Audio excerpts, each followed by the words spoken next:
ప్రముఖ సినీ నటి శ్రీమతి సంగీత గారి ప్రారంభించారు. IVF చికిత్సలో 25% భారీ discount, free doctor consultation, free ultrasound scan. 49 అంటే సంతానం, 49 అంటే సంతోషం. 3 రోజులు పెట్టి మాకు వాటర్ లేదు, నీళ్ళు లేవు, గరిమిని పాపం ఉంది. నేను నెలకి ఇడుచుకొచ్చాం పాపం తెలడానికి. ఇట్లో ఎవరు పట్టించుకుంటలే మమ్మల్ని. తిండి లేవు, తిప్పలు లేవు మాకు. అయినోళ్ళు ఇంటికాడ ఉండండి, ఎప్పుడు వెళ్ళిపోతారా అని అడుగుతున్నారు అయినోళ్ళు మమ్మల్ని. ఎక్కడ ఉంటాండి ఆ తిల్లు మేము ఎక్కడ కట్టు అన్నీ నాశనం అయిపోయినాయి. డబ్బులు కూడా పింఛన్ డబ్బులు కూడా బాబు ఇంట్లో పెట్టేసి వస్తున్నాను. ఇప్పుడు వెళ్ళాను పేరాలు అడ్డాలు పెట్టుకుని. ఎవరు సాయం చేస్తలేదండి మా వాళ్ళకి. ఏం చేస్తాండి? బంధువుల ఇంటికి వెళ్తే మిమ్మల్ని ఎప్పుడు వెళ్తారని అడుగుతున్నారమ్మా. బంధువులు ఇంటికి వెళ్తే ఎప్పుడు వెళ్తారండి అని అడుగుతున్నారు. ఎలాంటప్పుడు ఆదుకోవాలి కదండి, బంధువులు కూడా మమ్మల్ని ఆదుకుంటలేదండి. మమ్మల్ని రోడ్ల మీద ఉండాల్సి వస్తుంది. పాప గర్భిణీతో ఉంది, నిండు గర్భిణీ పాప. ఎవరో పట్టించుకోవట్లేదండి. పోలీసు చేసి పిల్లల్ని తీసుకెళ్ళిపోమంటున్నారు. ఎందుకండి దేనికి పట్టించుకుంటున్నారు గవర్నమెంట్ వాళ్ళు మమ్మల్ని? దేనికి చూస్తున్నారు? దేనికి పట్టించుకుంటారు? పాప నేను హోటల్ ఇక్కడ ములిపోయి పాపని అలాగే తీసుకొచ్చాను, గర్భిణీ పాపని. 3 రోజులు పెట్టి అక్కడ ఉన్న కొత్త రాజనగర్లు ఎవరో రావట్లేదు. ఫోన్లు చేసినా ఎవరికి సంబంధం లేదంటున్నారు, మాట్లాడుతున్నారు. అంటే గవర్నమెంట్ NDRF సంస్థని బృందాన్ని ఏర్పాటు చేసింది కదమ్మా. చేశారండి, అటు రావట్లేదండి లోపలికి. వస్తే మేము చెప్పం కదండి, రాకే మాకు తిప్పలు రావట్లేదు. ఎవరు రావట్లేదు. అయిన వాళ్ళు వచ్చి మా పడవల మీద తీసుకొచ్చారు. ఫోన్లు చేస్తాయి మా రానంటున్నారు. వాటర్కి జడిచిపోతున్నారు. మేము చచ్చిపోతాం, మేము రామంటున్నారు. రాజనగర్ అయితే కొత్త రాజనగర్ మొత్తం ఇక్కడికి వచ్చి నేను ఇంట్లో కూడా ఇప్పుడు డబ్బుల గురించి వెళ్ళా. డబ్బులు కూడా దేనికి పనికిరావు నాకు. బాబు పెన్షన్ డబ్బులు తెచ్చుకుందామని వెళ్ళాం.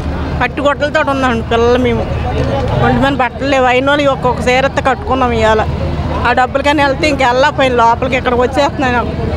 అంటే ప్రభుత్వం పునరావాస కేంద్రాలు కానీ అలాంటివి ఏమన్నా ఏర్పాటు చేయడం? ఎక్కడ చేయలేదండి మాకు. చేస్తే వెళ్ళే వాళ్ళం కదండి. ఎక్కడా లేదండి మాకు. హాస్టల్ అని ఇమ్మంటున్నాం. హాస్టల్ కూడా ఖాళీ లేవండి అంటున్నారు. ఎవరు పట్టించుకోవట్లేదండి. ఇందాక ఒక అతను అడిగితే ఇప్పుడు కాదమ్మ తర్వాత చూద్దామండి అని అంటున్నారు. ఎలాంటప్పుడు పట్టించుకోకపోతే ఇంకెందుకండి మాకు? ఓట్లు వేయమంటున్నారు. ఓట్లు ఇంటింటికి వేయించుకుంటున్నారు. అప్పుడు బాగుంటున్నారు. మేము ఉన్నాం అక్క, మేము ఉన్నాం చెల్లి అంటున్నారు. ఎవరు పట్టించుకుంటున్నారండి? దేనికి పట్టించుకుంటున్నారు?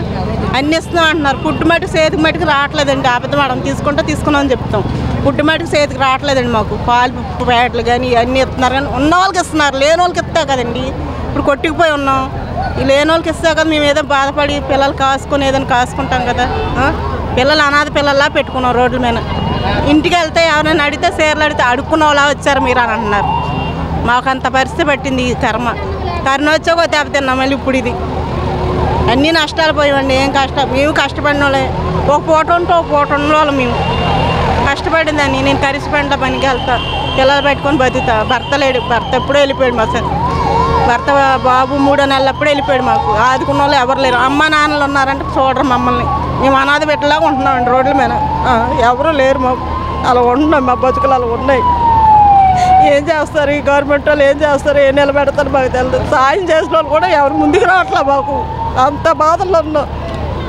ఇంక చేసేది ఏమి లేదండి. ఇంక మేము చచ్చిపోతాం. ఇంకా పిల్లలతో వెళ్ళిపోయి ఇంకెక్కడికైనా ఇంకెంతేనండి. ఇంక చేసేది ఏమి లేదు మాకు. అమ్మా, ఇప్పుడున్న పరిస్థితుల్లో వాలంటీర్లు కనుక ఉంటే మీకు ఎలా ఉపయోగపడే వాళ్ళంటే మీరు కొద్దిగా ఆదుకుండేవారండి. వాలంటీర్లు ఉంటే కొద్దిగా ఆదుకుండేవారు. ఏదైనా చెప్పేవారు. మా సమస్యలకు చెప్పుకున్నాం అనుకోండి వాలంటీర్లకి. ఇప్పుడు 3 నెలలు పట్టి వాలంటీర్లు లేరు మాకు. లేక ఏం చెప్పుకోలేకపోతున్నాం. సచివాలయంలో మా సంబంధం లేదంటున్నారు. ఏది అడిగినా మీరు వాలంటీర్లు ఫోన్ చేయండి అంటే వాలంటీర్లు సుశీలు కట్టిస్తారు. వాలంటీర్లు మానేస్తారు. దేనికి మానేస్తారు మాకు తెలదండి. ఏది అడగాలన్నా మేము వెళ్ళలేకపోతున్నాం. గట్టిగా సచివాలయంకి వెళ్ళలేకపోతున్నాం. గట్టిగా అడగలేకపోతున్నాం. వెళ్తే గసుకుంటున్నారు మేడాలు గట్ట. మీకు ఏంటంటే సమాధానం చెప్పాలి, బయటకు వెళ్ళండి అంటున్నారు ఏది అడిగినా. పెన్షన్ కూడా అక్కడికి వెళ్ళాల్సి వస్తుంది. సచివాలయంకి వెళ్తే కానీ గంటలు ఎత్తలే మాకు. ఉంచాలి. బాబుకి మాటలు రా మా బాబుకి. ఆ పిల్లాడికి వచ్చినాయి అలా ఇంట్లో గడుపుకుంటాను. ఆ పిల్లాడి డబ్బులు నేను పనికి వెళ్ళి నాకు ఎంత 300 ఎంత వస్తాయండి. పొద్దునుంచి సాయంత్రం దాకా చేసుకుంటా. 10 అయిపోతుంది నేను వచ్చిన. పిల్లలు పెట్టుకోవాలి కదండి. వాలంటీర్లు చెప్తే ఆ వాలంటీర్లు ఉంటే మాకు ఏదో కొద్దిగా హెల్ప్ చేసినవి ఉంటాయి. ఇప్పుడు వాళ్ళు కూడా లేరు కదండి. 3 నెలలు పెట్టి తీస్తారు. ఈ సచివాలయంకి వెళ్తే వాళ్ళేమో వెళ్ళండి అంటున్నారు. ఇంకేం చెప్తాండి? ఎవరు పట్టించుకున్న వాళ్ళు ఉన్నారు? పేదవాళ్ళు ఎవరు పట్టించుకుంటారు మమ్మల్ని? ఎవరు పట్టించుకున్న వాళ్ళు ఉన్నారు? ఎవరో లేరు మాకు పట్టించుకున్న వాళ్ళు. మేము అంతే మేము ఉండాలి. ఓట్లు వేసుకోండి అంటే ఇంటింటికి వచ్చేస్తున్నారు ఓట్లకి. అది పర్లేదు, అప్పుడు వేసేయండి అమ్మా, ఇది మేము ఉన్నాం, మేము చేస్తాం. ఇప్పుడు అలా పట్టించుకుంటాం. పార్టీ వాళ్ళే పట్టించుకుంటాం. మమ్మల్ని వెళ్తే మా సంబంధం లేదు. మా వాళ్ళని వెళ్ళమ్మా, వీళ్ళు వెళ్ళమ్మా అడుగుతాం. ఎవరిని అడిగితే ఉండి వెళ్ళి ఎవరని తెలుసు మాకు. నేను ఎందుకు వదిలేస్తానండి? ఎలా జరిగితే అలా జరిగింది. ఇంకా వీళ్ళు కూడా ప్రభుత్వం కూడా నమ్మనండి. ఇంకా అయిపోయింది. ఇంకా ఎవరికి వేయాల్సింది కూడా లేదు నాకు. ఏదో కొద్దిగా దయచేసి మా ఇంటిగా చూస్తే మా పిల్లలు మమ్మల్ని కొద్దిగా ఆదుకున్న దేవుడు వస్తే మమ్మల్ని కొద్దిగా ఆదుకుంటాడండి. ఈ ఆపదలో కొద్దిగా అది నేను కోరుకుంటున్నాను. ఆ కన్నీరు వాళ్ళకి అర్థమవుతుంది. నా కన్నీరు ఒక తల్లి కన్నీరు ఒకరికి అర్థమవుతుంది కదండి. వాళ్ళని దయచేసి కొద్దిగా సాయం చేసి పెట్టిన వాళ్ళు ఉంటే చూడండి. నేను అదే కోరుకుంటున్నాను. మీకు అందరికి దండ.